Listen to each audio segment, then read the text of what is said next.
Приветствую вас, меня зовут Абашев Самат. Я Емельянов Алексей. Я Князев Антон. Мы участники Болезинской школы-интернат, село Болезино, Удмуртской республики.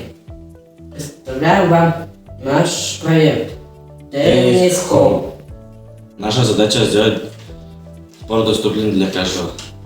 В интернате нет спортивного зала. Есть игровая комната. Стационарный стол здесь постоянно мешает.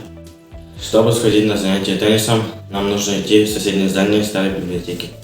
Мы хотим создать комфортные условия для занятия спортом в школе. Для этого нам необходимы складные теннисные столы.